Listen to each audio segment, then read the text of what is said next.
Hello everyone. In this session, we'll be discussing another question of accounting equation. This question is of NCERT, question number 4, page number 89. So starting with the first transaction, which says, commenced business with cash rupees 1,50,000. So in this transaction, firm is receiving a cash amounting to 1,50,000. And we know cash is an asset. And asset has been increased with the amount 1,50,000. So we will open a column of cash on asset side with the amount 1,50,000.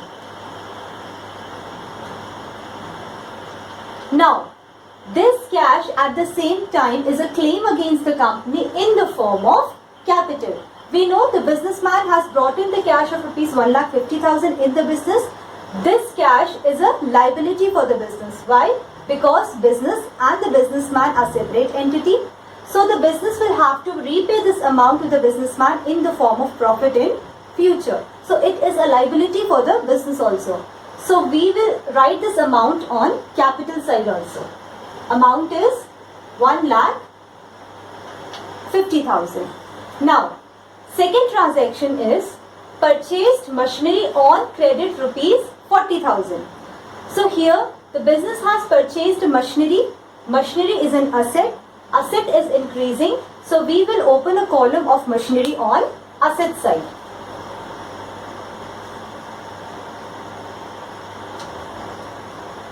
And the amount of machinery purchased is rupees 40,000. Now machinery has been purchased on credit amounting to 40,000. So this transaction means we have purchased the machinery on creditors. That means we have purchased the machinery from creditors. And we know the creditors are the person from whom goods have been purchased on credit and payment has not been made to the creditors. We will pay the creditors in future. So it is a kind of liability. Whenever the goods are purchased on credit, we always open a creditors on liability side. So the amount of creditor is rupees 40,000. Now solving the equation, we get 1,50,000. 1,50,000 of cash, 40,000 of machinery, 40,000 of creditors and 1,50,000 of capital. Now, third transaction is purchase goods for cash rupees 20,000. So in this transaction, we have purchased goods. That means there is an increase in asset in the form of goods. So we will open a column of stock on asset side. Goods are also known as stock. Stock amounting to rupees 20,000. And these goods have been purchased from cash, which means cash is reducing by 20,000. So we will deduct rupees 20,000 from cash. Now by solving both the equation, we get cash of rupees 1,30,000, machinery amounting to 40,000, stock amounting to 20,000, liabilities, creditor side 40,000 and capital amounting to 1,50,000. Moving on to the next transaction, which is purchased car for personal use rupees 80,000. Now in this transaction, the businessman is purchasing car for personal use by withdrawing the amount from the business fund. And we know when the businessman withdraws some amount from the business fund for personal use, it is known as drawings.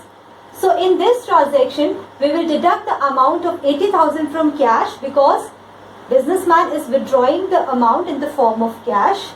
So we will deduct rupees 80,000 from cash column, and at the same time business fund is also capital of the firm. So we will reduce this amount from capital also.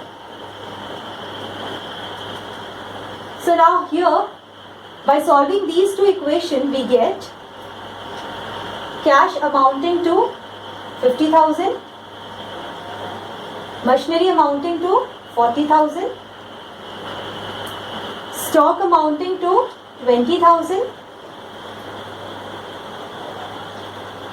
Creditors 40,000 and capital amounting to 70,000. So here is the new equation. Now next transaction is paid to creditors in full settlement rupees 38,000. See, in this transaction we know we have paid to the creditors 38,000 in full settlement, which means the amount which was due to creditor was 40,000, but now creditor is agreed to receive only 38,000 in full amount of creditors. So in this transaction the businessman is getting a profit of rupees 2,000 because the total amount due was 40,000, but the creditor is agreed to receive only 38,000. So we have paid the amount to creditors, that means there is a reduction of 38,000 because we are paying to the creditors in the form of cash. So 38,000 we will deduct from the cash column. Now here we will write off the creditors. Now we will write off the full amount from the creditors because the creditor has agreed to pay to receive 38,000 in full settlement. So we will write off the full amount of creditors.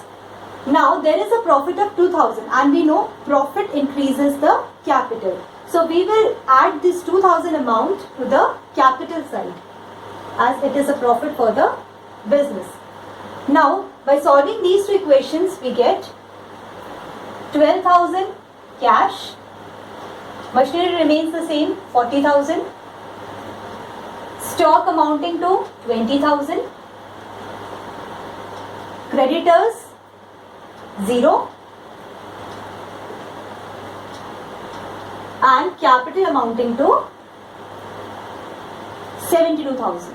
So I have carried forward the last equation where cash was amounting to 12,000, machinery 40,000, stock 20,000, no amount of creditors and capital amounting to 72,000.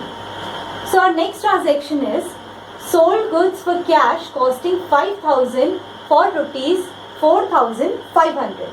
Now in this transaction goods amounting to 5,000 has been sold.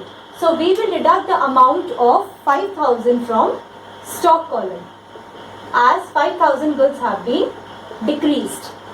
Now these goods have been sold for rupees 4,500. That means we are receiving a cash of rupees 4,500 by selling the goods of rupees 5,000.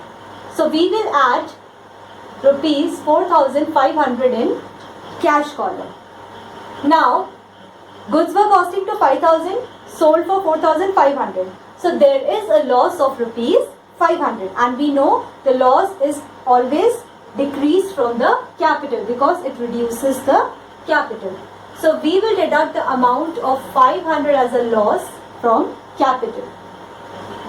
Now by adding 4,500 in cash column we get 16,500 as cash, machinery amounting to 40,000 only, stock amounting to 15,000 by reducing 5,000 from cash column, stock column, creditors amounting to 0 and capital amounting to 71,500. Now next transaction is paid rent of rupees 1,000. So we have paid the rent in the form of cash. So we will deduct 1,000 from cash as rent is an expense. It is a loss for the business also and loss always decreases the capital also. So we will reduce 1,000 from capital column also. Now by solving these two equations we get 15,500 as cash, 40,000 as machinery, stock amounting to 15,000,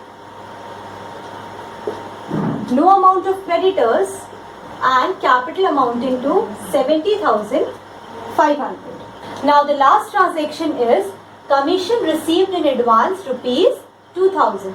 So in this transaction commission is being received in advance in the form of cash. That means there is an increase in the asset side of cash column. So we will add 2000 in cash column because commission is received in the form of cash. Now at the same time, this cash has been received in advance for the services which have not been provided by the business. So it is a kind of liabilities for the business because we are getting the money for the services which have not been provided. So there will be another liability with the name of unearned commission amounting to rupees 2000. So now solving these two equations, we get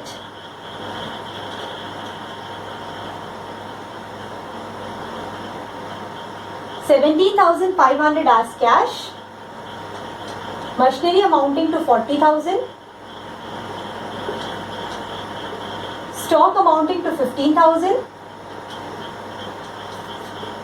creditors 0, unearned commission 2,000 and capital amounting to 70,500. So by adding both the side, we get 72,500 on asset side and 72,500 on liabilities plus capital side.